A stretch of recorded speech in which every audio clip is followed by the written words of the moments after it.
So this video is going to be about my experience using the Viltrox 35mm EVO lens with my Sony cameras. As much as possible I want you to stay until the end, but really to summarize things very simply, this is going to be the new 35mm lens I'll have stuck to my camera most of the time. It's gonna replace my Sigma 35mm f2 as well as the Zeiss 35mm f2.8, because more and more my Sony cameras are used during my active shooting days, so I don't mind having something a bit more heavy. There will be plenty of different photos to look at because I've had the chance to shoot some street, a little bit of countryside stuff.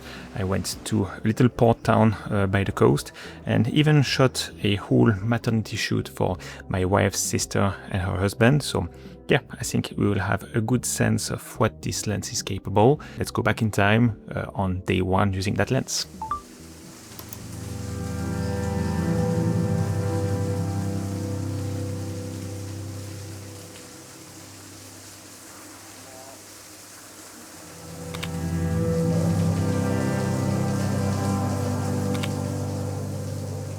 It's my first day trying this new Viltrox 35mm f1.8 outside in the world, and I must say that from only reviewing the photos on the camera, on the LCD screen, I am so impressed by the image quality, because sharpness is one thing. When you compare two lenses in a very controlled environment, you could, I think, miss what this lens is really bringing to the table.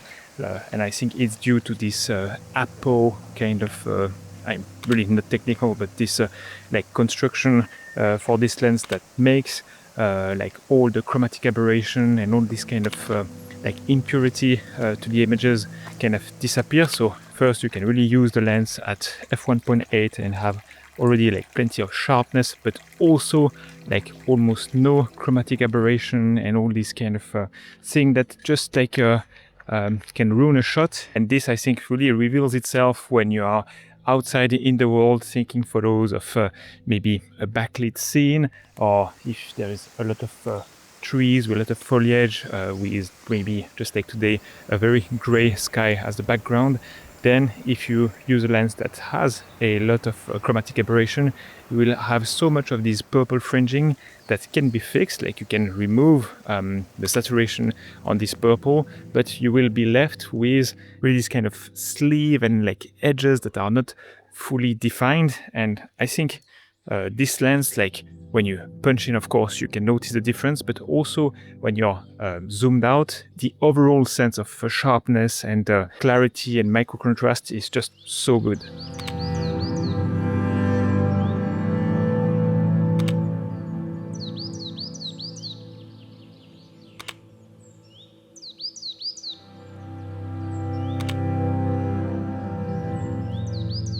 I really couldn't express it correctly before, but what you get with this lens is a richness in the color. It's fantastic. I've been reviewing a few photos on my phone. I couldn't wait to go home to being able to punch in and see how they behave with a very quick edit. The contrast and the colors look so good, and I've always said that more than the camera, when it comes to the colors, the color science, what will affect even more the final result is the lens, because the lens is the one that have the light passing through it, and some lenses, regardless of what camera you pair them with, they just translate an image that is more warm, that is more cold, or that is more contrasty, less contrasty, and all these kind of things.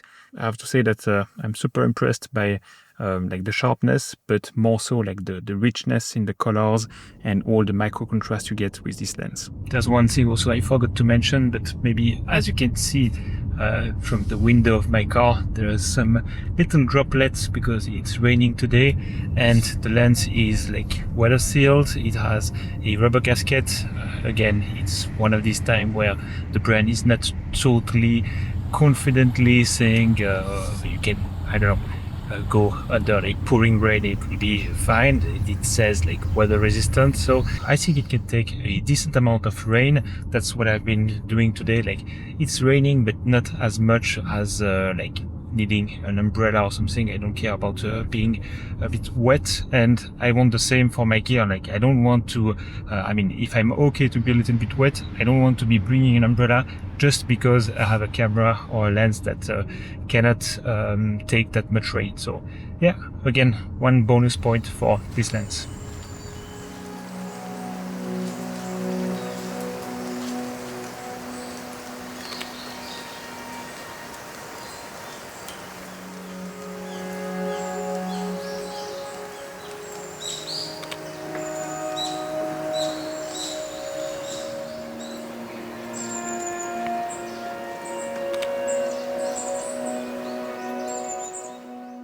If you're into Japanese movies, maybe you can recognize this spot. It's one of the shooting locations of Drive My Car that I watched for the second time last week. And I mean, maybe you don't recognize it because it's full of construction work, so it's not the best timing to come here, but there's a lot of interesting clouds, some blue sky, and there's also this building to explore a bit. So yeah, let's do that.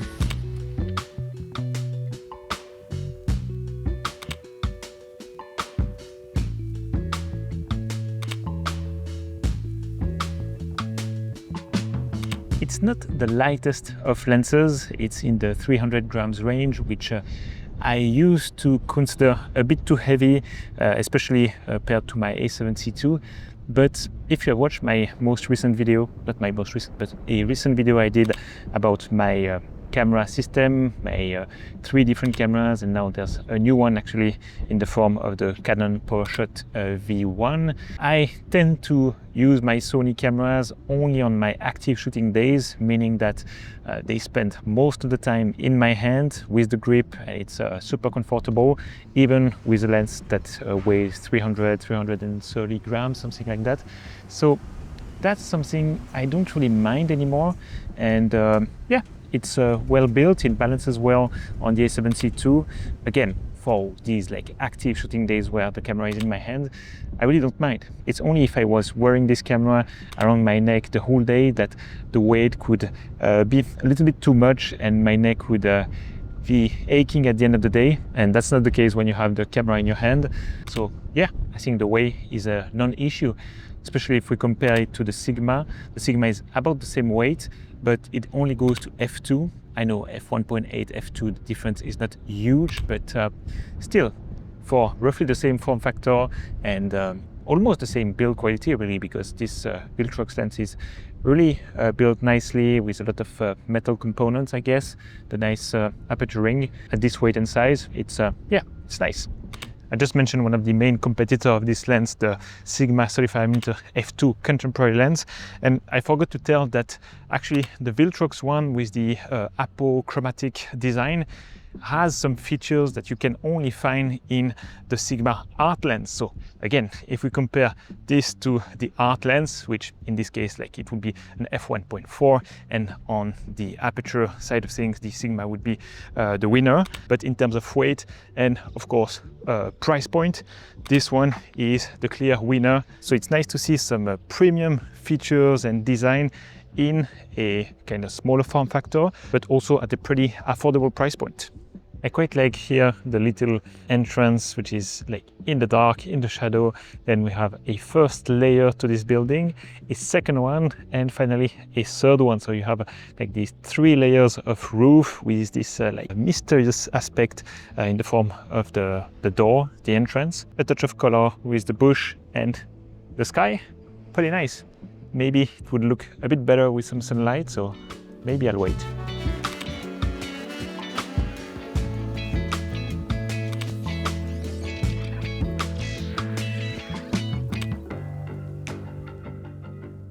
I think here should be a nice sunset spot because, as you can see now, the sun is up there in the sky, but it keeps on going this side.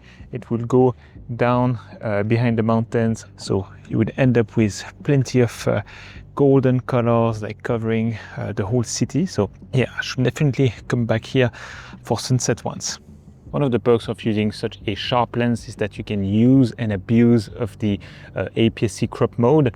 Here with Sony a7C II, it has 33 megapixel. I mean, regardless of the megapixel count, you jump into 52mm equivalent with the APS-C crop mode. But if you use even a higher megapixel camera, you can use the APS-C crop, and then you can further crop in post if you want, because I think this lens is plenty sharp enough to fully take advantage of a higher resolution camera.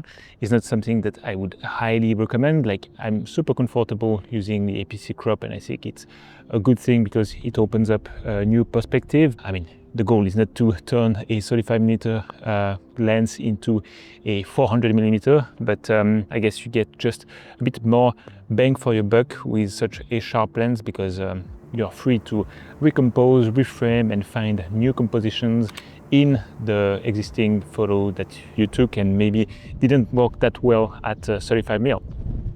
Just stopped the car there because I saw a potential photo in the form of this White House, and another one a bit further up. This one there. I spot the composition when I was driving down, so I need to go up a little bit more to find that same angle. Already from now it's not bad, huh?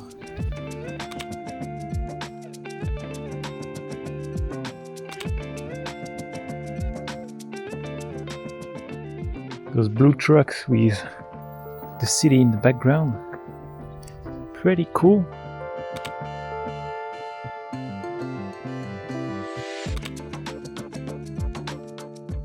So day out shooting with this 35mm lens, and I have the visit of my good friend Scott House, and we are in Tomonora, a nice little port town close to Hiroshima. In terms of weather, so far it's still a bit of a mixed bag. It's warm, nice, but there's a bunch of clouds like coming in and out, so the light is not always there, but maybe it will go for the better as the day goes on. And yeah, probably not too much talking to the camera today. We will chat with Scott, but for sure we will take some photos. That's a photo influencer in the wild, taking the same shot over and over. It's all fake, it's just for the tripod shot. I just got bit by a mosquito as well. I was standing like...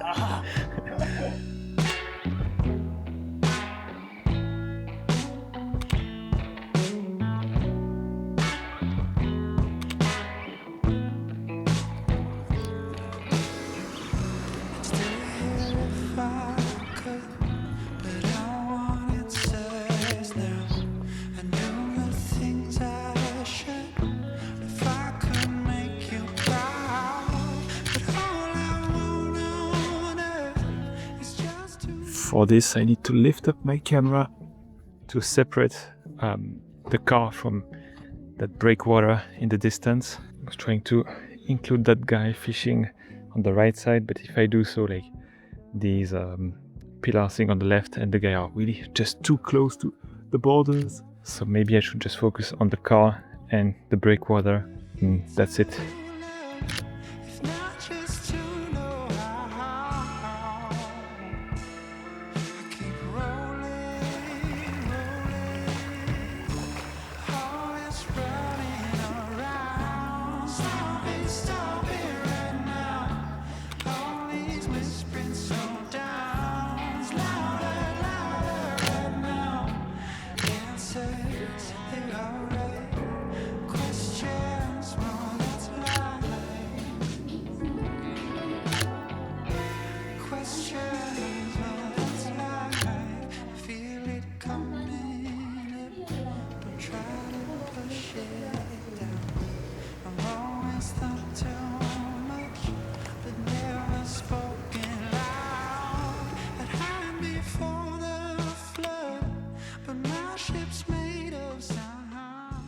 That's a man persisting and working for the shot. It's been 25 minutes that he's trying this minimal composition with this as a foreground and someone walking in that gap with the blue sky, so it's super minimal.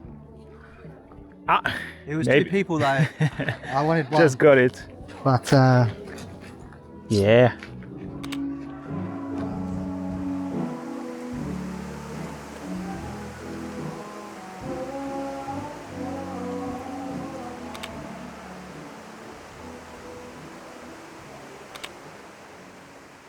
It's my 4th day shooting actively for an extended photo session with the 35mm Viltrox lens.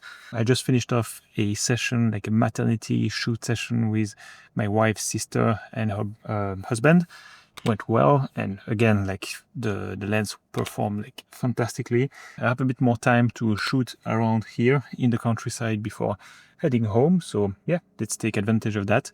Maybe I'll just wrap up my thoughts.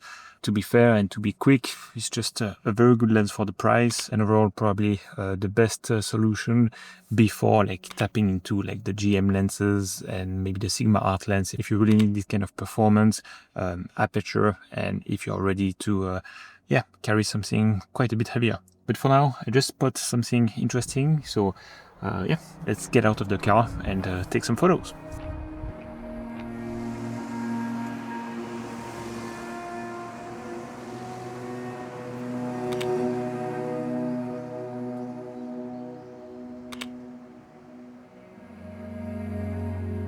It's my second time going to this place. We came here with my wife and daughter a month and a half ago, and there was still no rice plants in the rice fields. Now they finally planted everything. It starts to look good, but I guess around June, maybe even beginning of July, when the plants will be a bit bigger but still very green, it will look wonderful. So yeah, need to come back again. Another of these location that I kind of scouted. I start to build a library of places and location to shoot, and I get better at knowing when to shoot them. So yeah, I think it will be back in a video a few months down the line.